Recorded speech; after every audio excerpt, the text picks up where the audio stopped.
ನಮಸ್ಕಾರ ವೀಕ್ಷಕರೇ, ಜನರ ಕೂಗು ನ್ಯೂಸ್ಗೆ ಸ್ವಾಗತ. ವಾರ್ತೆಗಳ ವಿವರ. ಮುದ್ದೇಬಿಹಾಳ ಯುಗಾದಿ ಹಬ್ಬದ ನಿಮಿತ್ತ ತಾಲೂಕಿನ ಕಿಲಾರಹಟ್ಟಿ ಗ್ರಾಮದ ಕಾಡಸಿದ್ದೇಶ್ವರ ಹಾಗೂ ಬೀರಲಿಂಗೇಶ್ವರ ಜಾತ್ರಾ ಮಹೋತ್ಸವದ ಅಂಗವಾಗಿ ಮಾರ್ಚ್ 21ರಂದು ಉಚಿತ ಸಾಮೂಹಿಕ ಹಾಗೂ ಧರ್ಮಸಭೆ ಕಾರ್ಯಕ್ರಮ ಹಮ್ಮಿಕೊಳ್ಳಲಾಗಿದೆ ಎಂದು ಸಮಾಜ ಸೇವಕ MN ಮದರಿ ಪೂಜಾರಿ ಹೇಳಿದರು.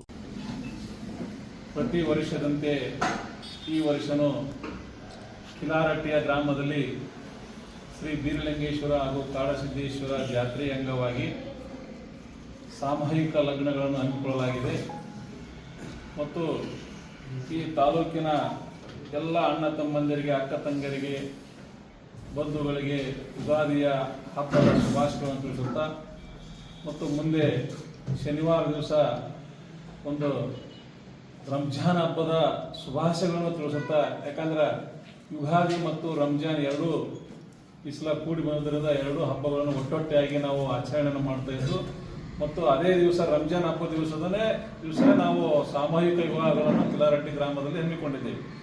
ಅವತ್ತಿನ ದಿವಸನೇ ಅದಕ್ಕೆ ಪ್ರತಿ ವರ್ಷದಂತೆ ಶ್ರೀ ಬೀರಲಿಂಗೇಶ್ವರ ಮತ್ತು ಕಾಡಸಿದ್ದೇಶ್ವರ ಎರಡೂ ಒಂದು ದೇವಾಲಯದ ಜಾತ್ರೆಯನ್ನು ಮಾಡುತ್ತಾ ಪಟ್ಟಣದ ಹುಡುಕೋದಲ್ಲಿರುವ ಪಂಜುರ್ಲಿ ಹೋಟೆಲ್ ಸಭಾಂಗಣದಲ್ಲಿ ಗುರುವಾರ ಕರೆದ ಸುದ್ದಿಗೋಷ್ಠಿಯಲ್ಲಿ ಅವರು ಮಾತನಾಡಿದರು.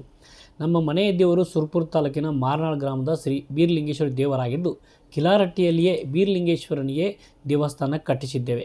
ಕಾಡಸಿದ್ದೇಶ್ವರ ಹಾಗೂ ಬೀರಲಿಂಗೇಶ್ವರ ಜಾತ್ರೆ ಮಾರ್ಚ್ 20ರಂದು ಜರುಗಲಿದ್ದು, ಅಂದು ಮಾರ್ನಾಳ, ಕನಕಾಲ, ಇವಣಗಿ, ವಡವಡಗಿ, ನಾಗರಾಳ, ಕಿಲಾರಹಟ್ಟಿ, ನಾಗರಬೆಟ್ಟ, ಅಡವಿ ಸೋಮನಾಳ, ಗೋನಾಳ, ಎನ್ನಿವಡಗೇರಿ, ಅಮರ್ಗೋಳ ಗ್ರಾಮಗಳಿಂದ ದೇವರ ಪಲ್ಲಕ್ಕಿಗಳು ಕಿಲಾರಹಟ್ಟಿಗೆ ಆಗಮಿಸಿ ಪೂಜಿಸಲಾಗುತ್ತದೆ ಎಂದು ಹೇಳಿದರು. ಮಾರ್ಚ್ 21ರಂದು ಮಧ್ಯಾಹ್ನ 12:12ಕ್ಕೆ ಸರ್ವಧರ್ಮ ಉಚಿತ ಸಾಮೂಹಿಕ ಹಾಗೂ ಧರ್ಮಸಭೆ ಕಾರ್ಯಕ್ರಮ ಆಯೋಜಿಸಲಾಗಿದ್ದು, ಕಾರ್ಯಕ್ರಮದ ದಿವ್ಯ ಸಾನ್ನಿಧ್ಯವನ್ನು ಅಗತೀರ್ಥದ ರೇವಣಸಿದ್ದೇಶ್ವರ ಶಾಂತಮಯ್ಯ ಸ್ವಾಮೀಜಿ, ಅಂಕಲಿಮಠದ ವೀರಭದ್ರ ಸ್ವಾಮೀಜಿ, ಸಿದ್ದನಕೊಳದ ಶಿವಕುಮಾರ ಸ್ವಾಮೀಜಿ, ತಾಳಿಕೋಟೆ ಕಾಸಕತೇಶ್ವರ ಮಠದ ಸಿದ್ಧಲಿಂಗ ದೇವರು ವಹಿಸುವರು. ಸಾನ್ನಿಧ್ಯವನ್ನು ಯರ್ಜರಿ ಮಲ್ಲಾರ್ಲಿಂಗ ಪ್ರಭುಗಳು, ಸರೂರಿನ ಶಿವಯ್ಯ ಗುರುವಿನ್, ಕಿಲಾರಹಟ್ಟಿಯ ರಮಾನಂದ ಸ್ವಾಮೀಜಿ, ಸಿದ್ದಾಪುರದ ಅರವಿಂದ್ ಒಡೆಯರ್, ಸಾಲವಾಡಿಗೆಯ ದೊಡ್ಡ ಸಣ್ಣಕ್ಕೆಪ್ಪ ಮುತ್ಯ, ತಿಂತಿನಿ ಬ್ರಿಡ್ಜ್ನ ಸಿದ್ದಬೇರ ದೇವರು, ಮಾಳಳ್ಳಿ ಕೆಂಚರಾಯ ಪೂಜಾರಿ ವಹಿಸಲಿದ್ದಾರೆ ಎಂದು ತಿಳಿಸಿದರು. ಕಾರ್ಯಕ್ರಮವನ್ನು ಶಾಸಕ CS ನಾಡಗೌಡ ಉದ್ಘಾಟಿಸಲಿದ್ದು, ಮಾಜಿ ಶಾಸಕ AS ಪಾಟೀಲ್ ನಡಹಳ್ಳಿ, ಜಿಲ್ಲಾ ಪಂಚಾಯಿತಿ ಮಾಜಿ ಅಧ್ಯಕ್ಷ ಗಂಗಾಧರ ನಾಡಗೌಡ, ಕಾಂಗ್ರೆಸ್ ಧುರೀಣ ಶಾಂತಗೌಡ ಪಾಟೀಲ್ ನಡಹಳ್ಳಿ ಜ್ಯೋತಿ ಬೆಳಗಿಸಲಿದ್ದಾರೆ ಎಂದು ಹೇಳಿದರು. ಅಹಲ್ಯಾದೇವಿ ಹೋಳ್ಕರ್ ಶಿಕ್ಷಣ ಸಂಸ್ಥೆಯ ಅಧ್ಯಕ್ಷರು ಹಾಗೂ ಪ್ರಥಮ ದರ್ಜೆ ಗುತ್ತಿಗೆದಾರರಾದ NS ಪೂಜಾರಿ ಅಧ್ಯಕ್ಷತೆ ವಹಿಸುವರು ಎಂದು ಅವರು ಮಾಹಿತಿ ನೀಡಿದರು. ಮತ್ತು ಉದ್ಘಾಟಕರಾಗಿ ಶ್ರೀಮಾನ್ಯ CS ನಾಡಗೌಡ ಸಾಹೇಬ್ ಅಪ್ಪಾಜಿ ಅವರನ್ನು ಆಗಮಿಸ್ತಾ ಇದ್ದಾರೆ.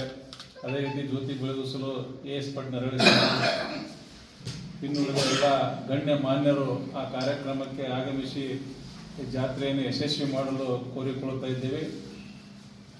ಅಂದೇ ರಾತ್ರಿ ದಿವಸ ಟಗರಿನ ಕಾಳಗ ಇರುತ್ತದೆ, ಶನಿವಾರ ದಿವಸ, ಮತ್ತು ಒಂದು ತೆರೆಬಂಡೆ ಕಾರ್ಯಕ್ರಮ, ಖೋಖೋವನ್ನು ಹಮ್ಮಿಕೊಂಡಿದ್ದಾರೆ. ಯುವಕರಿಗಾಗಿ ಒಂದು ಖೋಖೋ ಕಾರ್ಯಕ್ರಮವನ್ನು ಹಮ್ಮಿಕೊಂಡಿದ್ದಾರೆ. ಜಾತ್ರೆಯಲ್ಲಿ ಒಂದು ಕ್ರೀಡೆಯನ್ನು, ಗ್ರಾಮೀಣ ಕ್ರೀಡೆ ಉಳಿಲಿ ಅಂತೇಳಿ ಒಂದು ಜಾತ್ರೆಯಲ್ಲಿ ಆ ಕ್ರೀಡೆಯನ್ನು ಇವತ್ತು ಎತ್ತಿನ ಬಂಡೆ ಸ್ಪರ್ಧೆ ಆಗಿರ್ಬೋದು, ಖೋಖೋ ಒಂದು ಸ್ಪರ್ಧೆಯನ್ನು ಏರ್ಪಡಿಸಿಕೊಂಡು ಪ್ರತಿ ವರ್ಷ ಈ ಕಾರ್ಯಕ್ರಮವನ್ನು ಮಾಡಿಕೊಳ್ತಾ ಬಂದಿದ್ದೀವಿ. ಈ ಜಾತ್ರೆಗೆ ಅತಿ ಹೆಚ್ಚಿನ ಸಂಖ್ಯೆಯಲ್ಲಿ ಭಕ್ತಾದಿಗಳು ಬಂದು ಆಶೀರ್ವದಿಸಬೇಕಾಗಿ ಅಂತೇಳಿ ಎಲ್ಲ ಜನರಲ್ಲಿ ಕೇಳಿಕೊಳ್ತಾ, ಇದೇ ವೇಳೆ ಮುಖಂಡ YH ವಿಜಯಕರ್ ಮಾತನಾಡಿ, ಬಡವರು, ಕಾರ್ಮಿಕರು, ಅಸಹಾಯಕರ ನೆರವಿಗೆ ಸಮಾಜ ಸೇವಕ MN ಮದರಿ ಅವರು ಕೈಗೊಳ್ಳುತ್ತಿರುವ ಕಾರ್ಯಗಳು ಜನರಿಗೆ ಅನುಕೂಲ ಒದಗಿಸುತ್ತಿವೆ. ಮುಂದಿನ ದಿನಗಳಲ್ಲಿ ಹೆಚ್ಚಿನ ಜನಸೇವೆ ಮಾಡುವ ಅವಕಾಶ ಅವರಿಗೆ ಒದಗಿ ಬರಲಿದೆ ಎಂದು ಹೇಳಿದರು. ಅಥವಾ ಬಲಹೀನರ ಒಂದು ಮಾಂಗಲ್ಯವನ್ನು ಕಟ್ಟತಕ್ಕಂಥ ಕಾರ್ಯದಲ್ಲಿ ತಮ್ಮನ್ನು ತಾವು ತೊಡಗಿಸಿಕೊಂಡಿದ್ದು, ಸಾಮಾಜಿಕ ಬದುಕಿನಲ್ಲಿ ಬಸವಣ್ಣರು ಹೇಳಿದ ಹಾಗೆ ಕಟ್ಟ ಕಡೆಯ ಮನುಷ್ಯನನ್ನೂ ಕೂಡ ಪ್ರೀತಿಯಿಂದ ಕಾಣತಕ್ಕಂಥ ಒಂದು ಉದ್ದೇಶ ಮಾನ್ಯ ಮಲ್ಲಣ್ಣವ್ರದ್ದಾಗಿದೆ. ಅವರಿಗೆ ಅವರ ತಂದೆಯ ಆಶೀರ್ವಾದ ಮತ್ತು ಸಮಾಜದ ಆಶೀರ್ವಾದದೊಂದಿಗೆ 21 ಅದು ಬೆಸಿಗೆ ನಮ್ಮ ಧಾರ್ಮಿಕ ಜೀವನದಲ್ಲಿ ಬಹಳ ದೊಡ್ಡ ಒಂದು ಬದಲಾವಣೆಯನ್ನು ತರುತ್ತೆ.